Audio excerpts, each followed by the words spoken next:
Իսրայելը երկու անգամ ամենաբարձր մակարդակով Նետանյահուի եւ հետո արտգործնախարարության մենք խոսել ենք ձեզ հետ այդ մասին առաջարկություններ էր անում ճանաչելու ցեղասպանությունը հայոց, հետո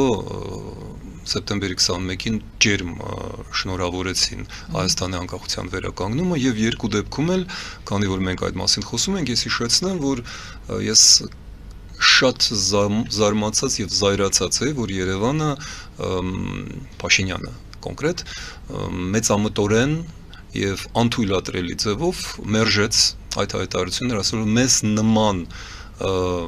ճանաչումներ պետք չեն, մենք չենք ուզում լինել որևէ մեկի խամաճիկը, այսինքն նա հրաժարվեց փաստորեն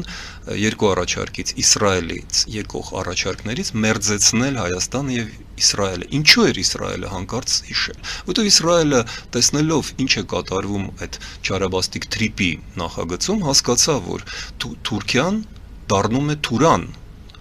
կտրուկ ուժեղանում է եւ դա բոլորովին չէր համընկնում Իսրայելին նպատակների հետ։ Իսրայելը միանգամից հասկացավ, որ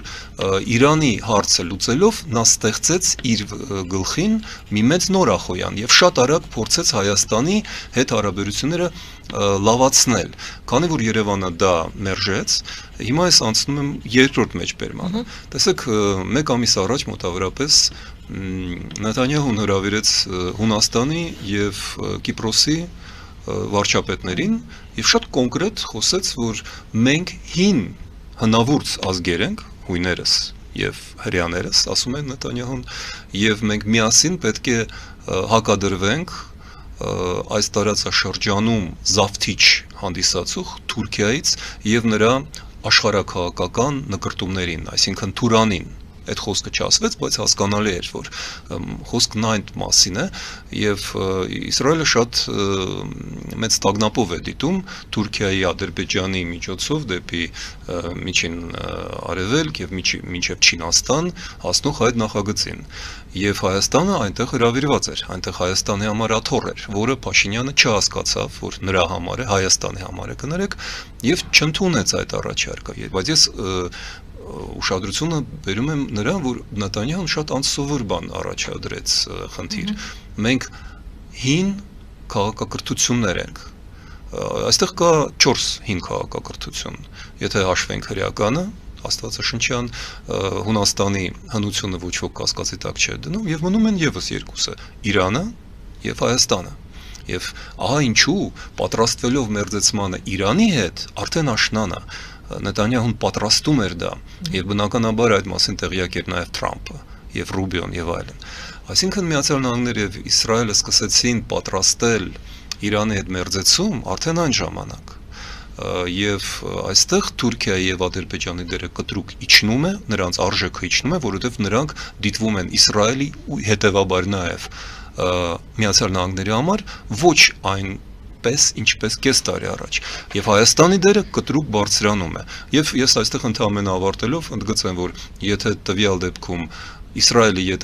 երևում է Միացյալ Նահանգները, ապա Հունաստանը երևում կանգնած է Եվրոպական միությունը։ Մենք այդ մասին էլ ենք խոսել, բայց հիմա այն ենթադրությունները, որ մենք ձեզ հետ անում ենք աշնանը դեկտեմբերին, հիմա մեր աչքի առաջ դա իրականություն է դառնում։ Ահա ինչու Միրզոյանին կանչել են Վաշինգտոն, ահա ինչու Նետանյահուն շարունակելու է փորձերը խոսել Հայաստանի մասին, աննախադեպ ջերմ հայտարարություններ Տիգրան Մեծին հիշատակելով անում էր Հայաստանում Իսրայելի դեսպանը, որը նստած է Թբիլիսիում, բայց մենք շուտով կտեսնենք, որ այստեղ էլ է դեսպանատուն բացվելու եւ հարաբերությունները Իսրայելի, հետեւաբար նաեւ Ամերիկայի հետ Հայաստանի համար դառնալու են իսկապես ռազմավարական։ Եթե Իրանում չփոխվեր կամ չփոխվի իրավիճակը, ոչ, մենք բացարձակապես նման շանս չենք ունենա եւ Հայաստանը կմնա թուրք-ադրբեջանական դաշինքի համար տարածք եւ Միացյալ Նահանգների համար դա բոլորովին անկարևոր մի մաս կմնա, որովհետեւ Թրամփը գնաց այդ ամեն ինչին Իսրայելի խնդրանքով։ Դա իսրայելական նախագիծ էր եւ պատահական չէ,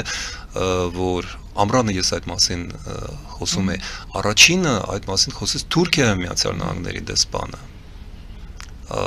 եւ նրա կապը Իսրայելի հետ իմիջիալոց ակնհայտ է, հիմա այդ մասին չարժի խոսել այսօր, բայց այդ նախագիծը այն ժամանակ արդիական էր, կարևոր էր։ Եվ Հայաստանի համար դա անչափ անբարենպաստ էր։ Այդպես որ եթե Իրանում չփոխվի իրավիճակը, ռեժիմը, իշխանապողություն չլինի, ապա Հայաստանը կմնա ոչ թե գործոն, այլ գործիք,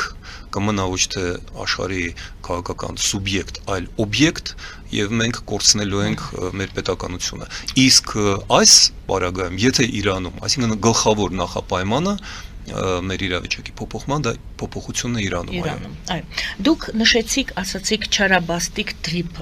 թրիփի մասին խոսելով եւ ասացիք, որ Իսրայելը հասկացավ, որ այստեղ Թուրանի հեռանկար է բացվում եւ դա ընդհանրապես Իսրայելի նպատակների հետ համահունչ չէ։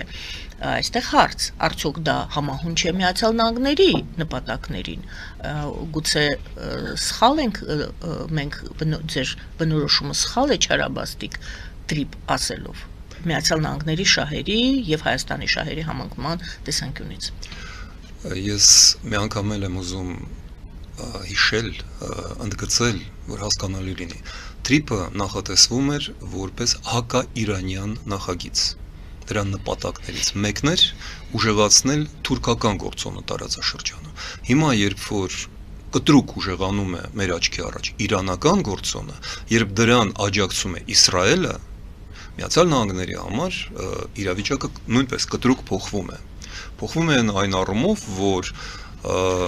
ավելի է կարևորվում ոչ թե թուրանական նախագիծը,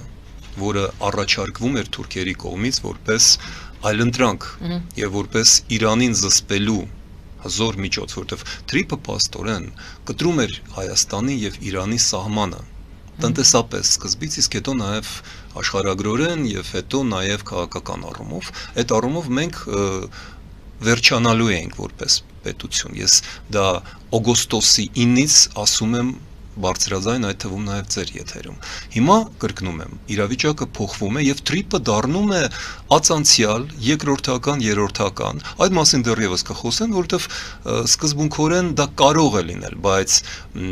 դրա բովանդակությունը, իմաստը, նպատակը բացարձակապես փոխվում է։ Հիմա դա չպետք է որևէ բան չպետք է ուղղված լինի Իրանի դեմ։ Հիմա կարևորվում է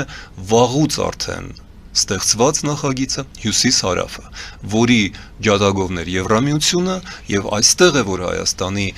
շահը համընկնում է արևմուտքի հետ ու նաեւ Միացյալ Նահանգների, որտեւ եթե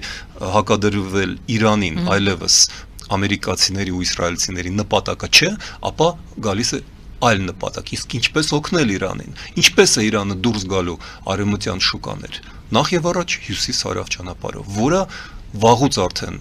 կառուցվում էր եւ որի կառուցման մեջ իմիջիալից Իրանը վաղուց արդեն ներգրավված է։